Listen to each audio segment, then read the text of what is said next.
जब उन्हें ये मालूम होगा हो जाओ यार दोस्त, तुम काम खराब कर रहा हूँ कि कैसे चमन उजाड़े जाते हैं।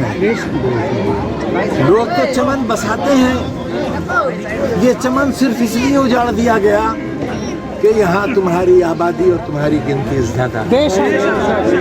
महज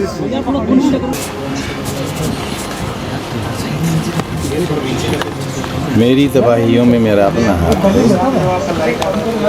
हम पर मुकदमे कायम कराने वाले लोगों में कौन लोग हैं? सबसे पहले 8 मुकदमे हम पर कायम हुए और उन्होंने ये कहा कि आज़म खान ने जबरन हमसे ज़मीनें छीन ली। उन 8 लोगों ने हम पर मुकदमे किए यहाँ सिविल कोर्ट में।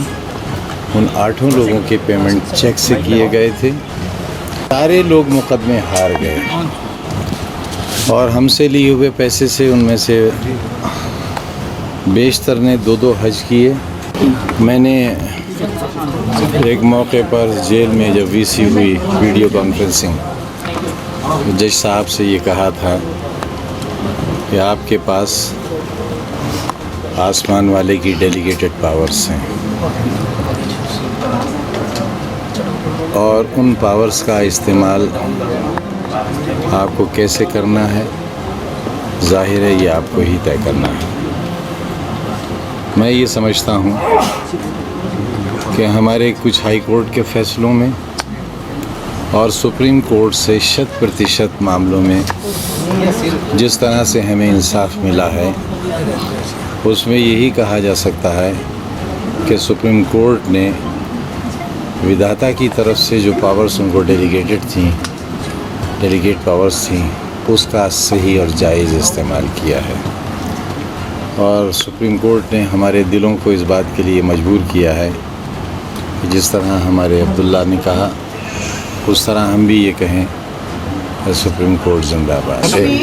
एक ही की जो राजनीति चलाई गई है, खासकर देखा गया कि उसमें मुसलमानों के कई घर और दुकानें तोड़ी गई, तो बुलडोजर की राजनीति पर आपका क्या कहना है? कोई शिकायत नहीं है। हमने तो विधानसभा में कहा था एक बार कि सिर्फ मुसलमानों पर कानून शरीयत लागू कर दिया जाए। अगर उसके रिजल्ट्स अच्छे हों तो और लोग भी सोच लें। आज रेप के मामले में जो सज़ाएं दी जा रही हैं, वही सज़ाएं इस्लाम भी तजवीज़ करता है। कातिल के बारे में जो सज़ाएं हैं वही इस्लाम भी करता है। आपने बात क्या आजम खान साहब का क्या जिस तरीके का अंदाज होता था जेल जाने में, क्या आजम खान का अंदाज वैसे ही रहने वाला है या आवाज़ दब जाएगी आजम खान? देखिए, मैंने आपसे अर्ज़ किया कि मैंने 40 साल सोने और चांदी के कंगन हासिल करने के लिए नहीं दिए थे। न मेरे पास कोई बंगला है। जब ईडी वाले मेरे इंटरोगेशन करने के लिए जेल में 5 दिन आए और उन्होंने मुझसे पूछा विदेशों में कहाँ कहाँ आपकी प्रॉपर्टीज़ हैं, कहाँ कहाँ बैंक अकाउंट्स हैं आपके, तो मैंने बस उनसे इतना ही कहा कि मुझे आपके सवालात पर गुस्सा नहीं आ रहा है, बल्कि इस बात पर शर्म आ रही है कि मैं कहाँ पैदा हो गया। मैं तो ये जानता हूँ कि मैं 1 साल सीन से आउट रहा, क्योंकि पुलिस कहती थी कि एनकाउंटर हो जाएगा, और 27-28 महीने में एक ऐसी कोठरी में रहा जिसमें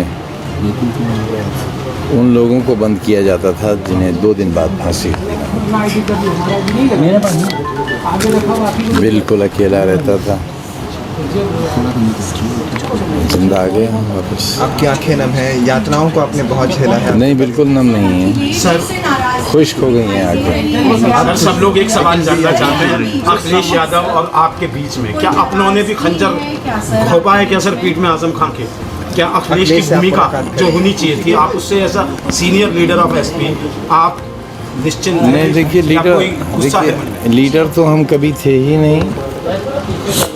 लीडर तो हम कभी थे ही नहीं। अगर लीडर होते तो इतने बहुत से काम कर नहीं पाते। अगर लीडर होते तो यूनिवर्सिटी नहीं बना पाते, बच्चों के स्कूल नहीं बना पाते। और आपको ये मालूम होना चाहिए कि मौलाना मोहम्मद अली जौहर ट्रस्ट, जिसका मैं चेयरमैन हूँ, और यूनिवर्सिटी का जिसका मैं चांसलर हूँ, ये नॉन बेनिफिशियरी ऑर्गेनाइजेशन है। हम लोग इसमें देते हैं पैसा, न तो सैलरी लेते हैं, खाना और नाश्ता भी हमारा घर से जाता है, न हम न हमारा कोई सदस्य। हाँ, ये अलग बात कि जब दरोगा जी हमारा बयान लेने के लिए जेल में गए तो उन्होंने बहुत तारीफ़ करी कि आपने बड़ा अच्छा शहर बनाया है, यूनिवर्सिटी बड़ी अच्छी बनाई है। हमदर्दी जाहिर की और ये भी कहा कि आप जब रामपुर आएँ ज़मानत पर तो कोशिश करिएगा कि भूमिगत रहें। आप पर इतने मुकदमे हैं कि आपका इनकाउंटर भी हो सकता है। तो जब ये थ्रेटनिंग मुझे जेल में मिल सकती है, उसके बाद तो फिर कोई अपना कोई पराया रह ही नहीं जाता। उन तमाम लोगों का शुक्रगुज़ार हूँ जो मुझसे मिले हैं जेल में, उनका भी शुक्रगुज़ार हूँ जिनसे मैं नहीं मिल सका, उनका भी शुक्रगुज़ार हूँ जिन्होंने मेरे बारे में अच्छी राय बनाई, अच्छी राय कायम की। और वो इसलिए मैं शुक्रगुज़ार हूँ कि मैं शायद पहला वो बदनसीब शख्स हूँ पूरे चुनाव में जिसे माफियाओं की लिस्ट में नंबर 1 पर रखा गया। पहले मेरा नाम, बाद में अंसारी का नाम, क्या नाम है उनका पूरा, मुख्तार अंसारी का नाम, और तीसरा अतीक अहमद का। तो मैं आपसे भी और समाज से भी जानना चाहता हूँ कि जिस शख्स की गाड़ी से भी आज तक कोई नहीं टकराया, जिसने आज तक किसी पर हाथ नहीं उठाया, जिसके खिलाफ एक 323 का कभी मुकदमा कायम नहीं हुआ, जिसके खिलाफ जल निगम में जो मेरे ऊपर रिपोर्ट हुई, SIT बैठी, उसमें भी गबन का इल्ज़ाम या रिश्वत लेने का इल्ज़ाम नहीं है, बस ये है कि मेरा असर से काम हुआ कुछ। मुझे जब बेल मिली है तो उसमें जज साहब ने बेल में कहा है कि जिस व्यक्ति के ख़िलाफ़ कोई एविडेंस नहीं है उसे 2 साल से जेल में कैसे रखे हुए हैं।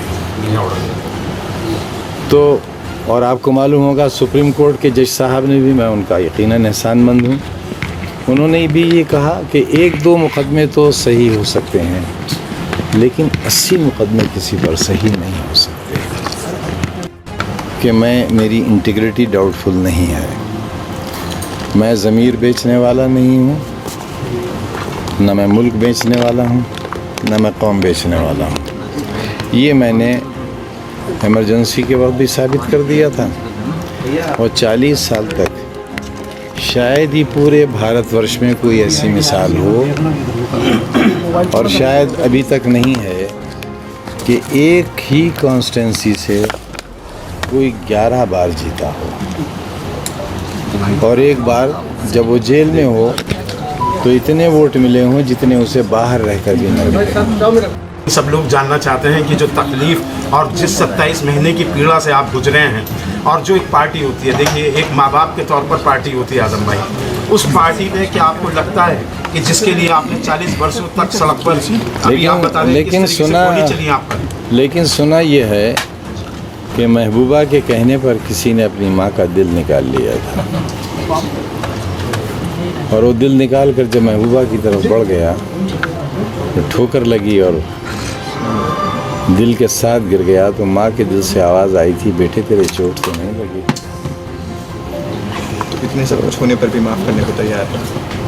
नहीं, मैं खतावार मानता ही नहीं हूँ। सर आप देखिए कि मैं खतावार मानता ही नहीं हूँ तो मैं माफ़ किस चीज़ के लिए करूँ। मेरे लिए जिसने जितना किया उसका शुक्रिया, जिसने नहीं किया उसका भी शुक्रिया। किसने कितना किया आपसे बेहतर कौन जान सकता है।